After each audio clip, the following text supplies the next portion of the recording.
दोस्तों नमस्कार, मैं राम सूरत यादव। आज पूरे देश में यही चर्चा चल रही है कि विपक्ष क्या इतना मजबूत हो गया है कि 2024 में मोदी को विपक्ष हरा सकता है। क्योंकि विपक्ष की महाबैठक जो पटना में हुई है उसको लेकर के पूरे देश में चर्चा का विषय बना हुआ है और खासकर मोदी एवं बीजेपी में बहुत ही ज्यादा इसका चर्चा का विषय है और बेहद हैरान परेशान हैं खासकर मोदी जी एवं अमित शाह जी। तो आज हम सिलसिलेवार बताऊंगा और ये भी बताऊंगा कि विपक्ष इतना मजबूत क्यों हो रहा है और 2024 में विपक्ष क्यों जो है हराने जा रहा है बीजेपी को एवं मोदी को। तो इसके पीछे जो है सिलसिलेवार हम आज जो है राज खोलेंगे कि विपक्ष के मजबूत होने में सबसे ज्यादा अगर अहम रोल है तो प्रधानमंत्री मोदी का एवं अमित शाह का।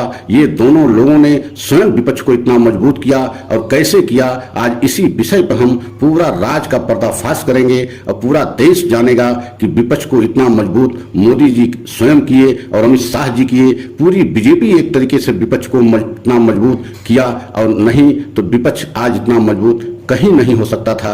लेकिन कैसे इन्होंने किया, प्रधानमंत्री मोदी जी कैसे विपक्ष को मजबूत किया, तो आज आप सिलसिलेवार आप सभी देशवासियों को बताऊंगा कि आप कल्पना कीजिए कि यही प्रधानमंत्री मोदी हैं 2014 से किस तरीके से जो है कांग्रेस को हमला करते रहे और कांग्रेस के पूर्व जो है प्रधानमंत्रियों को समय समय पे जो है अपमानित करते रहे, उनके ऊपर तमाम ऐसे आरोप लगाते रहे और यहाँ तक कि राहुल गांधी को तो एक तरीके से पूरी बीजेपी पप्पू ही साबित कर दिया था।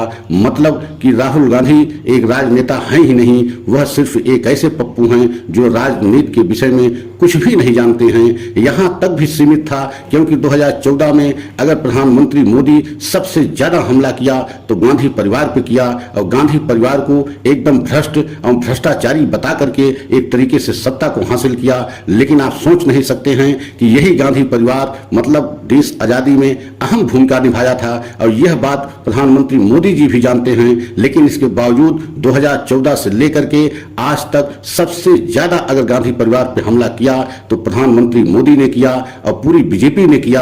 और किस तरीके से प्रधानमंत्री एवं पूरी बीजेपी गांधी परिवार पर हमला किया कि उनके दो तीन प्रधानमंत्रियों पर जो है समय समय पर ऐसे जो है बयान दिया जिससे उन प्रधानमंत्रियों का एक तरीके से अपमान हुआ। वो चाहे पंडित जवाहरलाल नेहरू रहे हों, चाहे इंदिरा गांधी रही हों या राजीव गांधी रहे हों।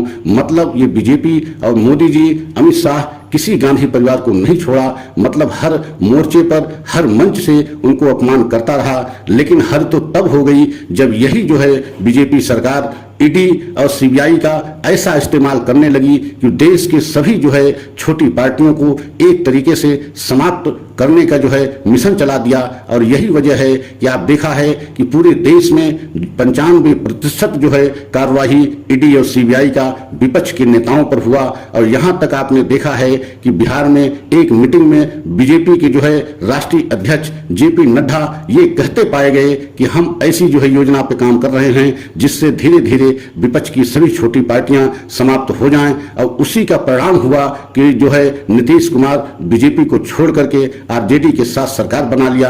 आप कल्पना कीजिए, मतलब बीजेपी की तरफ से जब तक गांधी परिवार पर केवल हमला होता रहा तब तक विपक्ष एक लामबंद होने की स्थिति में नहीं आया था। लेकिन जब यह पूरे देश में चर्चा का विषय बना कि पूरी बीजेपी ऐसे मिशन पे काम कर रही है कि देश की सभी छोटी छोटी पार्टियों को समाप्त करने का एक तरीके से बीजेपी का उद्देश्य है, मकसद है, तब जाकर के आप सोचिए कि पूरा विपक्ष जो है अब धीरे धीरे एक तरीके से कांग्रेस के साथ एवं राहुल गांधी के साथ आना शुरू हो गया।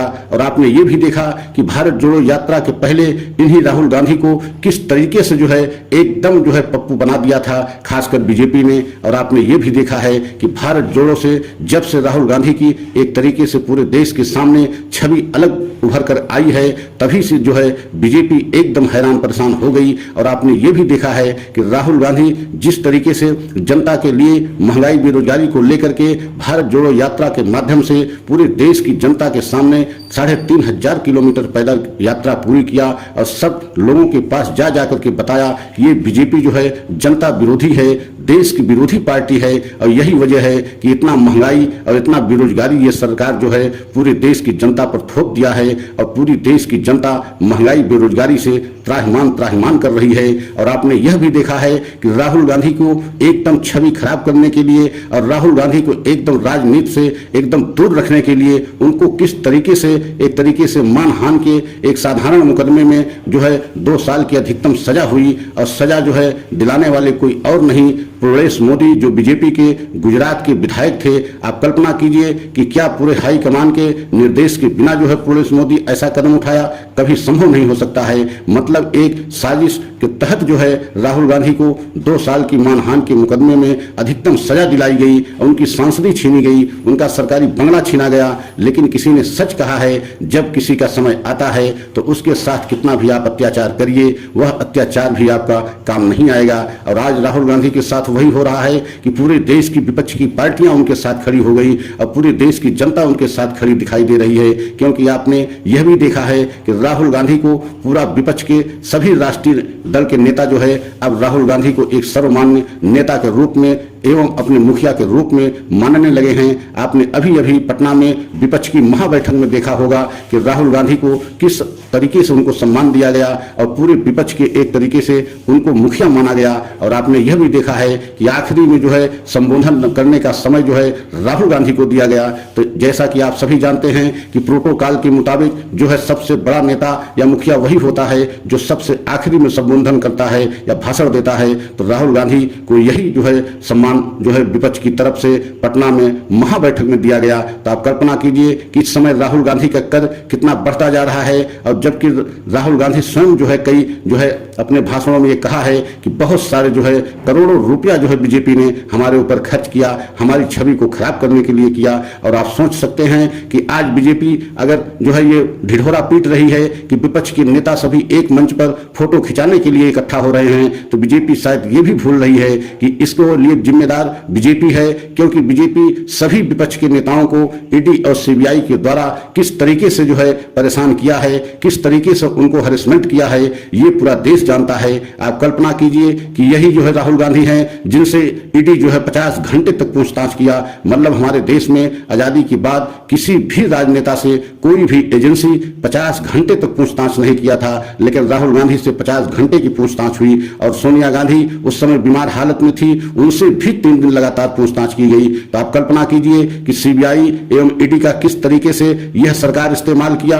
और यही वजह है कि पूरे देश की विपक्ष की पार्टियां सब एक साथ आने के लिए मजबूर हो गई हैं। और आज जो है पूरी विपक्ष की सब पार्टियां एक मंच पर आकर के पटना जो है महाबैठक में घोषणा कर दिया और एक साथ जो है संयुक्त प्रेस कॉन्फ्रेंस में घोषणा किया कि आने वाले समय में हम सभी देश की विपक्ष की पार्टी कांग्रेस के नेतृत्व में बीजेपी के खिलाफ चुनाव लड़ेंगे। इसमें कहीं कोई शक शुबह नहीं होना चाहिए। और यही वजह है कि इस घोषणा से पूरी बीजेपी बेहद हैरान परेशान है और पूरी बीजेपी में एक तरीके से खलबली मच गई है कि अब अगर पूरा विपक्ष एक हो गया तो बीजेपी को सत्ता से जाना एकदम तय है। लेकिन इसके असली जिम्मेदार और विपक्ष को मजबूत करने का पूरा काम जो है मोदी सरकार किया। क्योंकि मोदी जी 2014 से आज तक किस तरीके से विपक्ष को परेशान किया, गांधी परिवार को बदनाम किया और गांधी परिवार पर कितना हमला किया, ये स्वयं मोदी जी जानते हैं, बीजेपी जानती है। और आज अगर विपक्ष मजबूत हो रहा है तो उसके जिम्मेदार मोदी जी हैं एवं पूरी बीजेपी है। क्योंकि पूरी बीजेपी के छोटे से लेकर के बड़े बड़े नेता यहाँ तक कि प्रदेश स्तर के मुख्यमंत्री भी किस तरीके से बयान देते हैं पूरा देश जानता है। कि मतलब उनके बयानों पर पूरा देश हंसता भी है कि बताइए ये इतने बड़े नेता होकर के इस तरीके की बात कर रहे हैं। तो आप कल्पना कीजिए कि आज अगर विपक्ष इतना मजबूत हुआ है और राहुल गांधी इतना मजबूत हुए हैं तो इसमें सबसे बड़ी भूमिका जो है प्रधानमंत्री मोदी की है, अमित शाह की है एवं पूरी बीजेपी की है। लेकिन आज पूरी बीजेपी ढिढोरा पीट रही है कि ये विपक्ष के नेता जो है फोटो खिंचाने के लिए इकट्ठा हो रहे हैं। लेकिन ये सच नहीं है। सच्चाई तो ये है कि अब बीजेपी को सत्ता से जाना होगा। क्योंकि विपक्ष की सभी पार्टियां एक मंच पे आ गई हैं और एक साथ चुनाव लड़ेंगी तो बीजेपी को अब सत्ता में रह पाना संभव नहीं है। तो अगर हमारा यह सच सभी देशवासियों को अच्छा लगा हो तो लाइक सब्सक्राइब करें, कमेंट के द्वारा अवश्य ये बताएं कि क्या बीजेपी इसके लिए जिम्मेदार है कि नहीं है। और अगले सच की प्रतीक्षा करें। जय हिंद, जय भारत।